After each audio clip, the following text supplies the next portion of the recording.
السلام عليكم ورحمة الله وبركاته. الحمد لله رب العالمين والعاقبة للمتقين والصلاة والسلام على رسوله الكريم أما بعد. قال تعالى: قل هذه سبيلي أدعو إلى الله على بصيرة أنا ومن اتبعني وسبحان الله وما أنا من المشركين. উপস্থিত দিনী ভাইরা,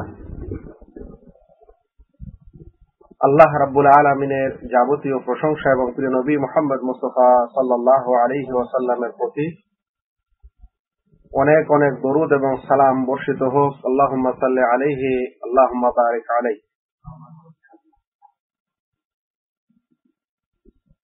আমরা ধারাবাহিকভাবে কিছু আলোচনা করে যাচ্ছি। বিষয়গুলো বিশেষ করে কিছু সংশয়ের নিরসনের সম্পর্কে হয়েছে। আজকে একটু ব্যতিক্রম ধর্মী আলোচনা করার ইচ্ছা আছে। বিষয়টি হচ্ছে, দাওয়াত দেওয়ার পূর্বে বা কোনো কিছু আমল করার পূর্বে ইলম অর্জন করা জরুরি বা ইলম অর্জন করা শর্ত। সংক্ষিপ্ত আকারে বলা যেতে পারে যে আগে ইলম অর্জন করতে হবে, তারপরে মানুষকে দাওয়াত দিতে হবে। আগে ইলম, পরে দাওয়াত। এ বিষয়ে কোনো সন্দেহ নেই যে আল্লাহর দিকে আহ্বান, ইসলামের দিকে মানুষকে দাওয়াত দেওয়া দিনের একটি বিশেষ বিরাট কাজ এবং সবচেয়ে নেকির কাজ। দাওয়াতের মতো নেকির কাজ অন্য যে কোনো ফরজের চাইতে, ফরজের নিচে নিম্নে যতগুলোই কাজ আছে,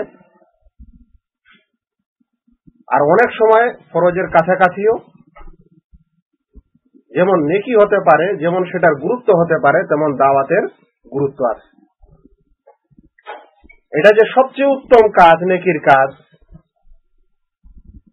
তার সবচেয়ে বড় দলিল হচ্ছে এই কাজটি করতেন যত নবী এবং রাসূল পৃথিবীতে এসেছেন, তাদের কি কাজ ছিল? এই দাওয়াতের কাজে ছিল। নবী এবং রাসূলগণের যে কাজটি ছিল, সেই কাজটি হচ্ছে আদ-দাওয়া ইলাল্লাহ, আল্লাহর দিকে আহ্বান, ইসলামের দিকে আহ্বান, মানুষকে হেদায়েত করা।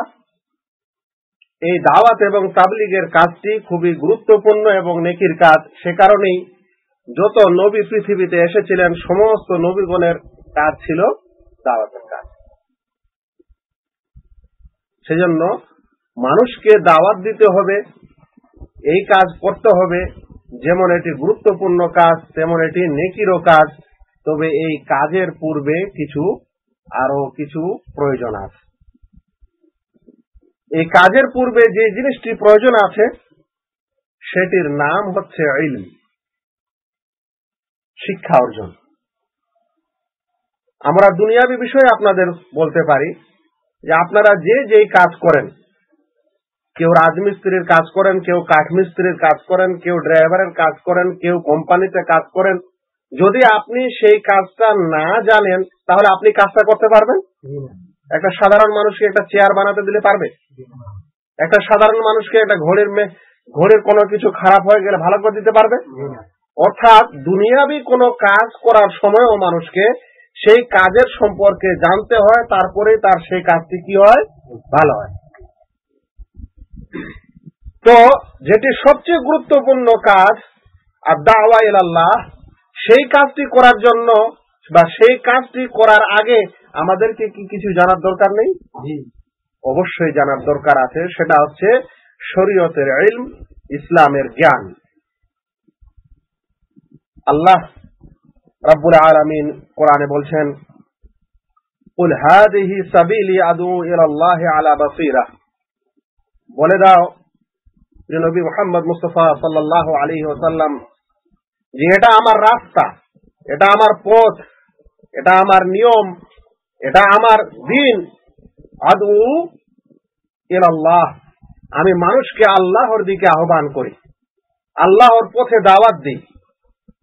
কোন ব্যক্তির পথে না, কোন গোষ্ঠীর পথে না, কোন দলের প্রতি না, কোন পীরের দিকে না, কোন খাজা বাবার দিকে না, কোন ইমামের দিকে না, আমি দাওয়াত দিই মানুষকে কার দিকে? আল্লাহর দিকে। আদউ ইলাল্লাহ আলা বাসীরা, বাসীরাতের সাথে। এই বাসীরাত কি? এর ব্যাখ্যায় মুফাসসিরিন ইকরাম বলছেন, বাসীরাত শব্দের অর্থ হচ্ছে আল ইয়াকিন ওয়াল হক, ইয়াকিনের সাথে, পুরো জ্ঞানের সাথে, পুরো ইলমের সাথে। আর দ্বিতীয় ব্যাখ্যায় বলছেন ওয়াল বুরহান ওয়াল ইলম, বুরহান মানে দলিল প্রমাণ, আর ইলম মানে জ্ঞান। তো আল্লাহ নবী মুহাম্মদ মুস্তাফা সাল্লাল্লাহু আলাইহি ওয়াসাল্লাম যেই রাস্তায় দাওয়াত দিয়েছেন সেটি হচ্ছে আল্লাহর দিকে আহ্বান এবং ইলমের সাথে, পুরোপুরি জ্ঞানের সাথে। এখন ওই কাজ যারা পৃথিবীতে করবে তাদেরকেও কি দরকার আছে? জ্ঞানের দরকার আছে, ইলমের দরকার আছে, তারপরে তাদেরকে সেই কাজ করতে হবে। আল্লাহ রাসূল সাল্লাল্লাহু আলাইহি ওয়াসাল্লামকে যখন নবী করলেন এবং তাকে যখন দাওয়াত দেওয়ার আদেশ করা হলো, তার পূর্বে প্রিয় নবী মুহাম্মদ মুস্তাফা সাল্লাল্লাহু আলাইহি ওয়াসাল্লামকে সেই পুরো কথাটি দিয়েই শুরু করা হয়েছিল। তাই আকাশ থেকে যখন ওহী আসলো, যেই গুহায় নবী সাল্লাল্লাহু আলাইহি সাল্লামের প্রতি ওহী আসলো, সেই ওহীটি ছিল ইকরা বিসমি রাব্বিকাল্লাযী খালাক, তুমি পড়ো তোমার রবের নামে যিনি তোমাকে সৃষ্টি করেছেন। তাহলে আল্লাহ রাব্বুল আলামিন স্বয়ং প্রিয় নবী মুহাম্মদ মুস্তাফা সাল্লাল্লাহু আলাইহি ওয়াসাল্লামকে দাওয়াতের পূর্বে শিক্ষা দিচ্ছেন। এটাই আমাদের জন্য বড় দলিল যে দিনের দাওয়াত দেওয়ার আগে আমাদেরকে কি করতে হবে? শিক্ষা নিতে হবে, জ্ঞান অর্জন করতে হবে। যদি কোনো মানুষ জ্ঞান অর্জন না করেই দাওয়াত দিতে শুরু করে, তাহলে যেমন কোনো মানুষ মিস্ত্রি না শিখেই মিস্ত্রির কাজ করলে গোলমাল হবে, তেমন সে মানুষকে ভুল পথে পরিচালিত করবে। আর যদি পুরাপুরি জ্ঞান না থাকে, তাহলে খানিকটা ভালো করবে আর বেশিটাই খারাপ করে দিবে। ইমাম বুখারী রাহমাতুল্লাহ আলাইহি তিনি তার সহিহ গ্রন্থে একটি অধ্যায়, একটি বাব নিয়ে আসছেন, কিতাবুল ইলম, ইলম অধ্যায় একটি বাব, একটি অনুচ্ছেদ নির্ণয় করছেন।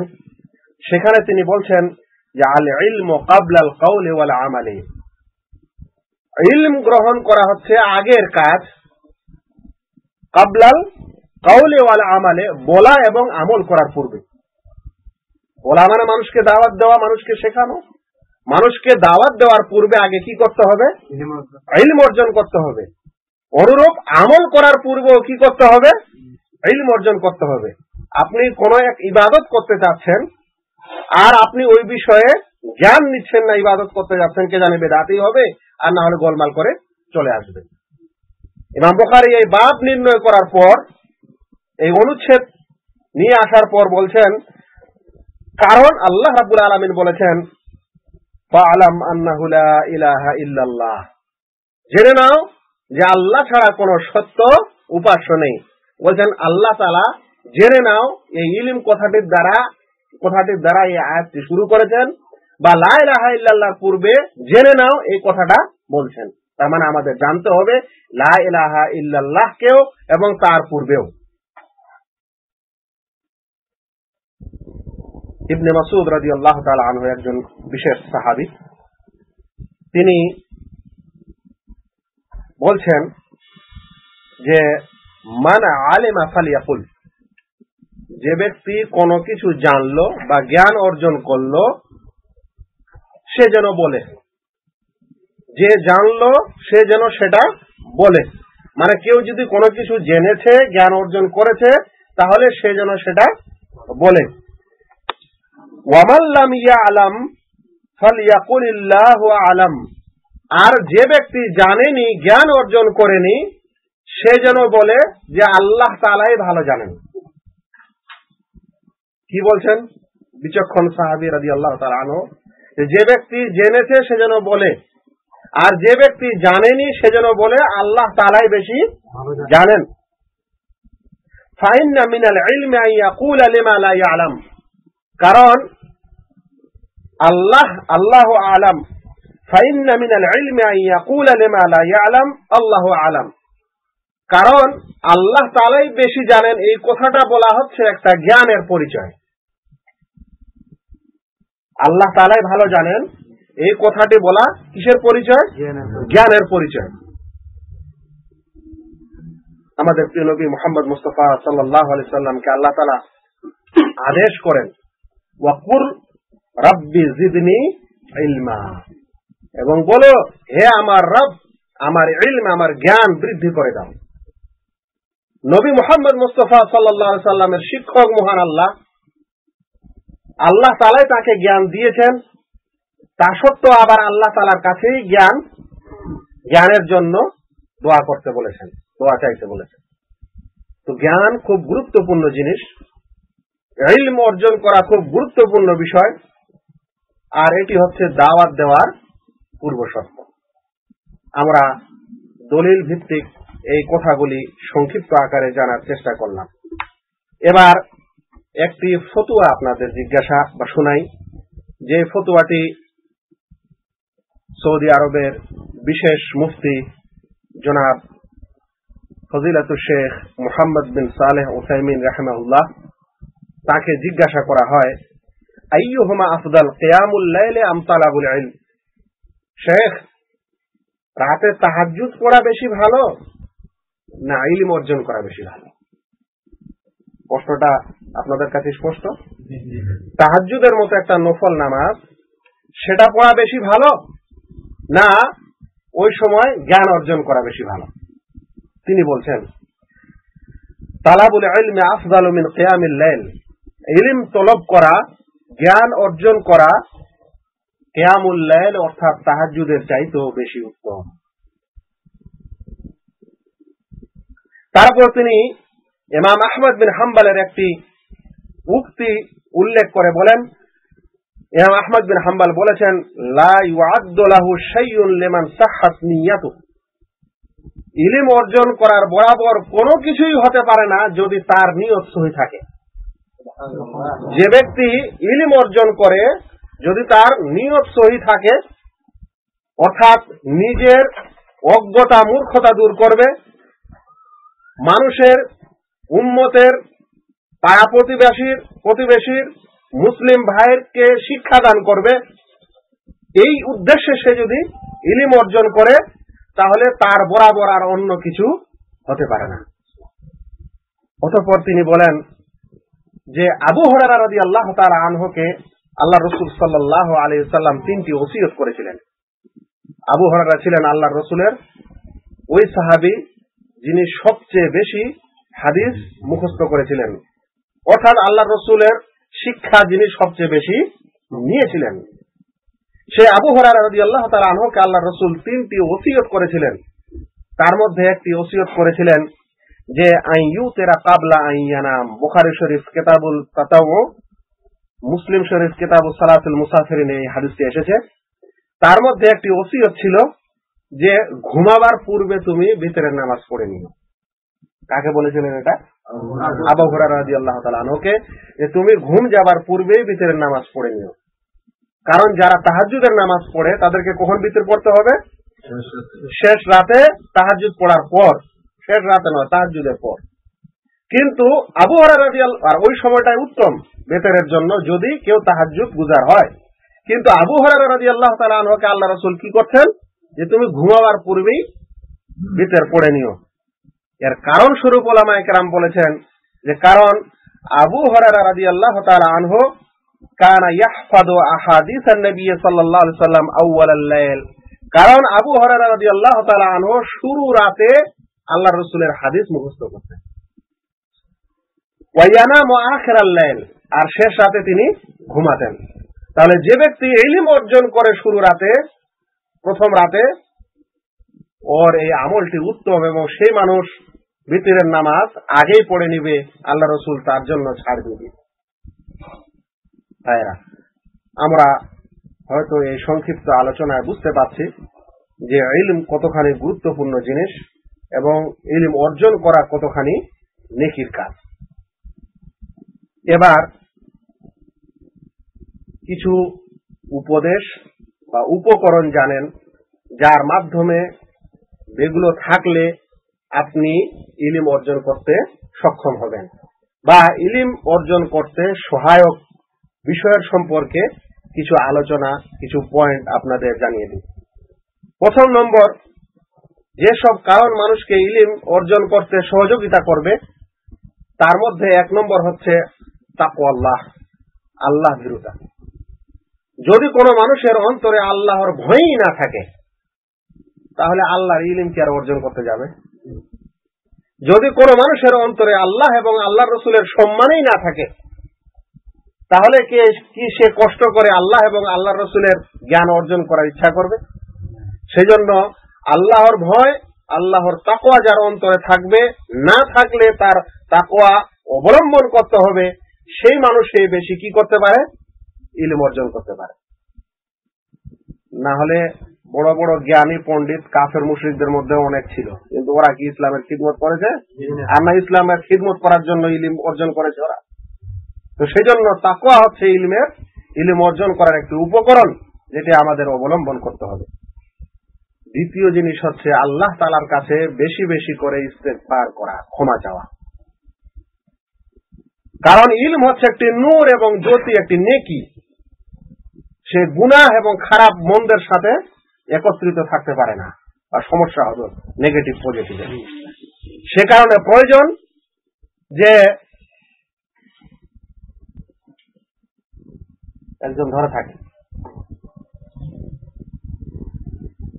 সেই কারণে প্রয়োজন যে মানুষ কি করবে?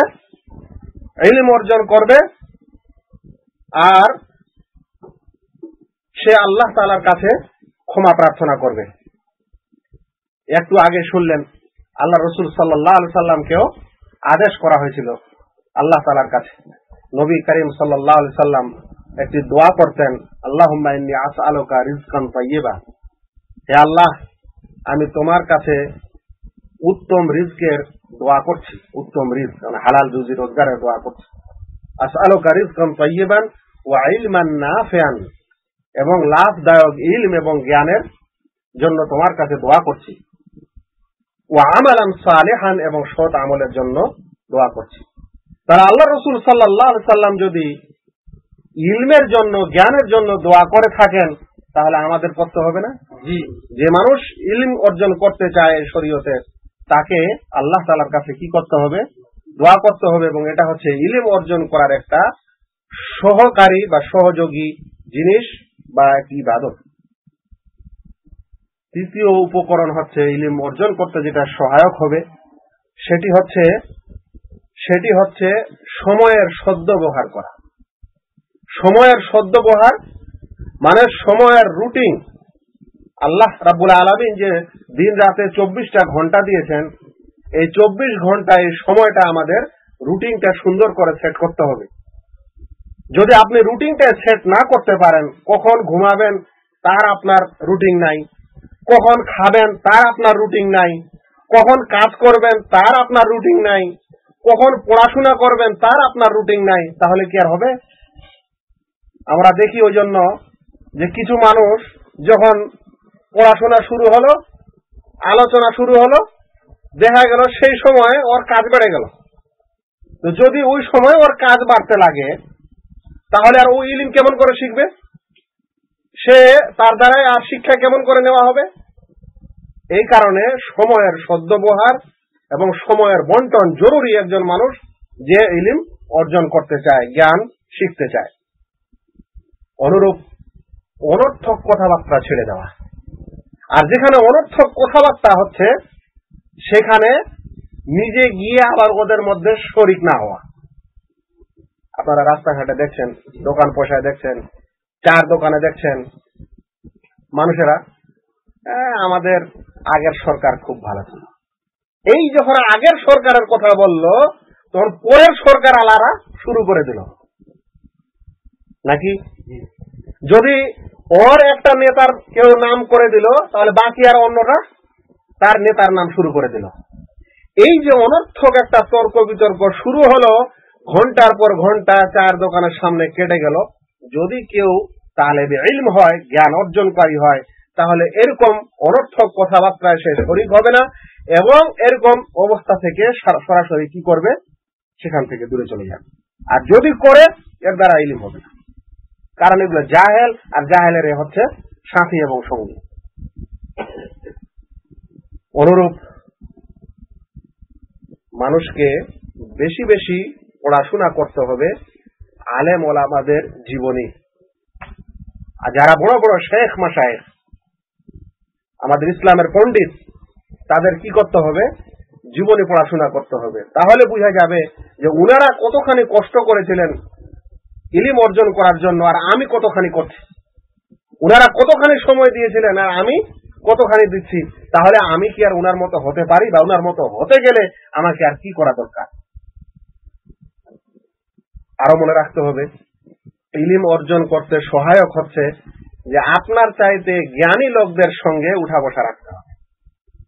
আপনি যদি আপনার মতোই লোকদের সঙ্গে উঠা বসা করেন তাহলে আপনাকে জ্ঞান কে দিবে? কিংবা আপনার চাইতে কম জ্ঞানী লোকদের সঙ্গে উঠা বসা করেন তাহলে কি আর ওরা আপনাকে শিক্ষা দিতে পারে? সে কারণে ইলম অর্জন করার আরেকটি উপকরণ হচ্ছে যে আপনার চাইতে জ্ঞানী মানুষদের সঙ্গে উঠা বসা রাখতে হবে, ওদের সঙ্গে আপনার কথাবার্তা, তারপরে বন্ধুত্ব স্থাপন করতে হবে, সময় দিতে হবে, যেন আপনি কি করেন, বেশি ইলম অর্জন করতে পারেন। অনুরূপ ভাই, যে কোনো শহরে গ্রামে যেগুলো বড় শেখ সেখানকার আছে, নিজের চাইতে জ্ঞানী যারা, তাদের সঙ্গে শিক্ষা নিতে হবে, তাদের সাথে। এবং যদি সেটা মসজিদের ইমাম হয় কিংবা এমনি পাড়া প্রতিবেশী হয়, শিক্ষক হয়, আর কেউ হয়, মানে নিজের চাইতে জ্ঞানী হয়, তাহলে তাদের কাছ থেকে জ্ঞান অর্জন করতে হবে। ভাইয়েরা, এটি ছিল ইলম অর্জন করার সহায়ক জিনিস। এবার যিনি তালেবে ইলম হবেন, যিনি শিক্ষার্থী হবেন, তারও জন্য কিছু আদব আছে। এক নম্বর আদব হচ্ছে, বা এক নম্বর তার গুণ হচ্ছে, তার মধ্যে থাকতে হবে যে ইখলাস থাকতে হবে। এই যে ইলম অর্জন করছে, সে জ্ঞান অর্জন করছে কিসের জন্য? যদি দুনিয়া কামানোর জন্য হয়, যদি ধরে নেন যে বিশেষ একটা দুনিয়াবি লক্ষ্যে হয়, তাহলে সেই ইলমের কোনো লাভ নেই। যে মানুষ ইলম অর্জন করে শুধু দুনিয়াকে পাওয়ার জন্য, টাকা পয়সা পাওয়ার জন্য, তাহলে আপনাদের পড়িয়েছে সেটা কি হয়, সেটা ছোট শিরক হয়। সেখানে আল্লাহ তাআলার সন্তুষ্টি কামনা হবে আসল উদ্দেশ্য। দ্বিতীয় নম্বর, সবর এবং ধৈর্য থাকতে হবে। ইলম অর্জন করা কষ্টের কাজ। সেখানে যদি কোনো মানুষের সবর না থাকে, ধৈর্য না থাকে, তাহলে তার দ্বারায় কোনোদিন ইলম হবে না। অন্তর বড় হতে হবে। একদিন কারোর সঙ্গে যদি তর্ক বিতর্ক বাঁধে জ্ঞান নিয়ে, নিজের সাথীর সাথে হোক বা কোনো শায়েখের সাথে হোক, তারপরে আপনার মতের সাথে তার মত মিলে না বলে আপনি ওকে একেবারে ছেড়েই চলে গেলেন, ওকেবারে ছেড়ে দিলেন, তাহলে ওই মানুষকে তো আর শিক্ষা দেওয়া হবে না। একজন মানুষ গুনাহগার, সে বলছে বিড়ি খাওয়া যায়, সে বলছে মদ খাওয়া যায়, এখন আপনি ওকে বুঝাতে যাচ্ছেন, কিন্তু সে বুঝতে চাচ্ছে না, আপনার সঙ্গে বার্গেটিং করছে, আর আপনি তারপরে রেগে ধৈর্য ছেড়ে চলে আসলেন। এইভাবে তাকে হেদায়েতও করা যাবে না।